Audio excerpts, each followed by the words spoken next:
Alright, they got it. They definitely might win.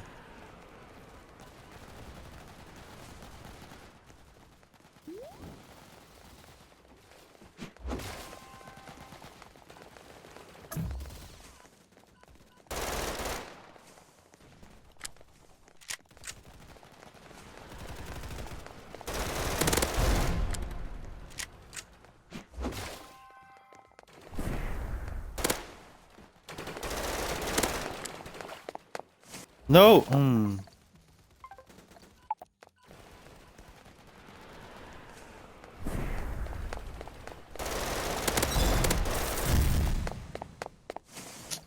on, cuz.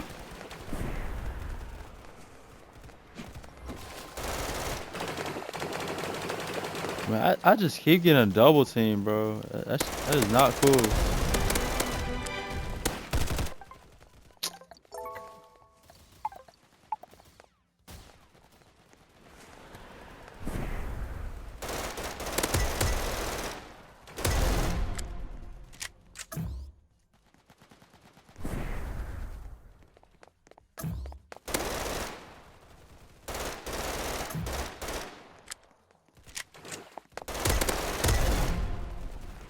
Headshot.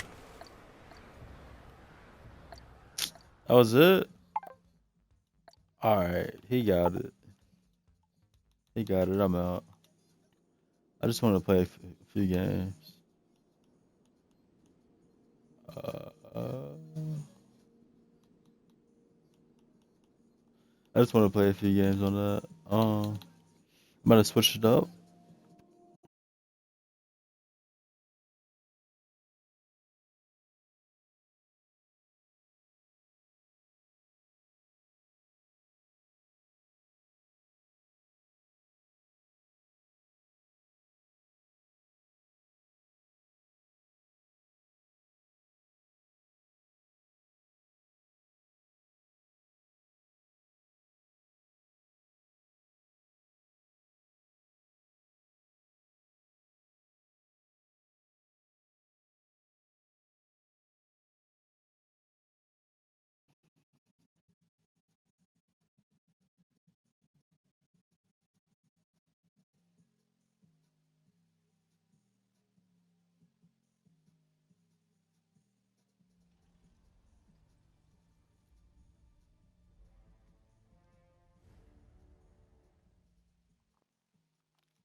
Low key, I don't want to play PUBG. I want to just I want to play that Metal Gear, bro. But I don't know if now is a good time for it.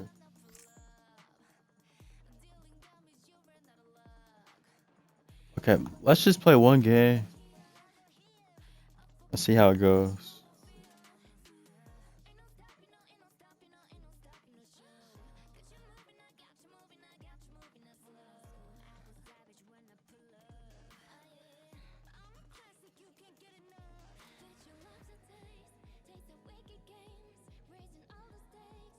I'm rocking white sticks. Got my pop on tripe shit. I don't white shit. You know these hoes on tripe shit, but shit, that's life shit. My heart crown, but it's froze. I need an ice pick. And when I'm high, all I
Bro, this AI stuff getting out of hand, man. I might hit the store up here in a second. I might go get some snacks. Alexa, pause.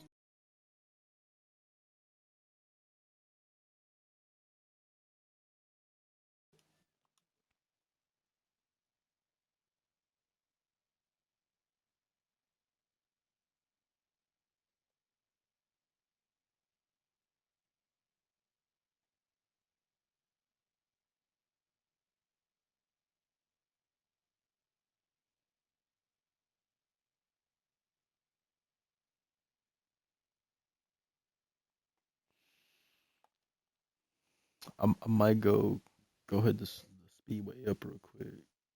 I probably shouldn't, but like, yeah.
At the end of World War II, the world was split into two, East and West. This marked the beginning. All right, this is the perfect time for me to go get my snacks while the cinematic plays out. So with that being said, I'm gonna go do that.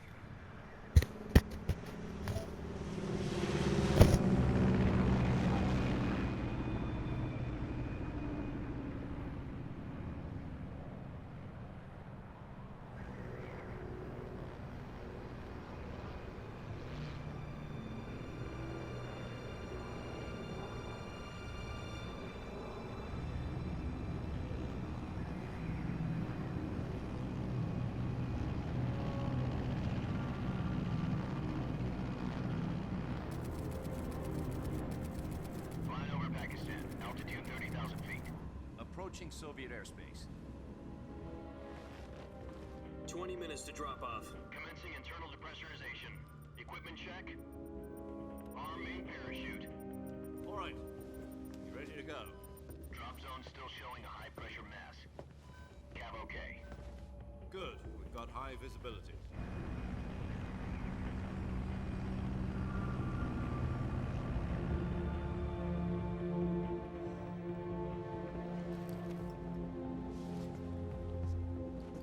Put out that cigar.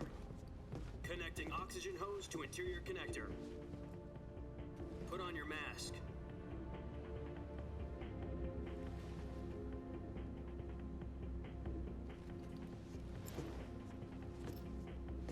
Does this panty waste know what he's doing? Approaching release point. 10 minutes to drop off. Hey, are you deaf? He said put out the cigar and put on your mask.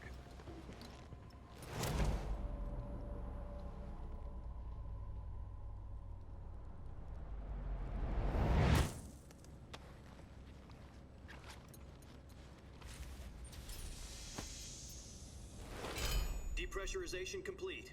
Checking oxygen supply. 6 minutes to drop off. Opening rear hatch.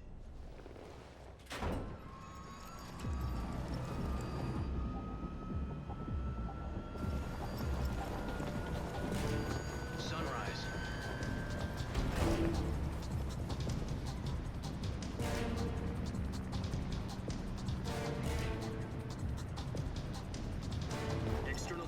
minus 46 degrees Celsius.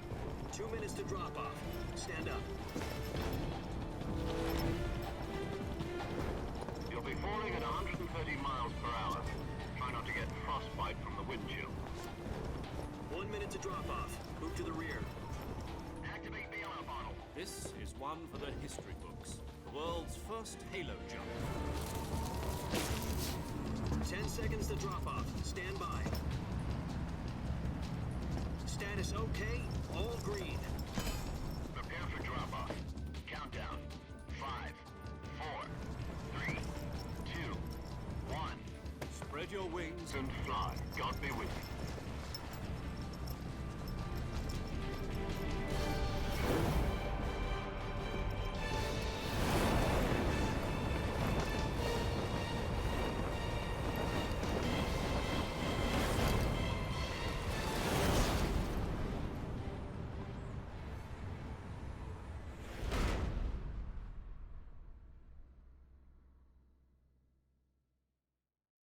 Jack, I've got some important news. The head of the CIA has finally given us the green light for the virtuous mission. Virtual mission? No, the virtuous mission. The future of our Fox unit depends on it. If it succeeds, we'll be officially organized into a unit. Virtuous mission? Sounds like some kind of initiation ritual. Don't get cocky. This isn't a training op. Right. So what exactly is this wonderful mission?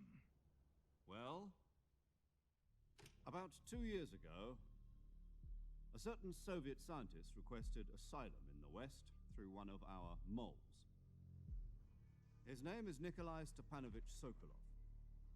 He's head of the OKB 754 Design Bureau, one of the Soviets' top-secret weapon research facilities, and the East's foremost expert on weapons development.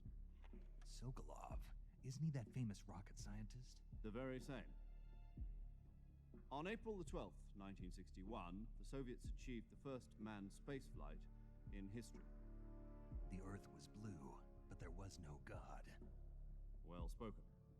The rocket that carried Yuri Gagarin to orbit was the A-1, known as the Vostok rocket.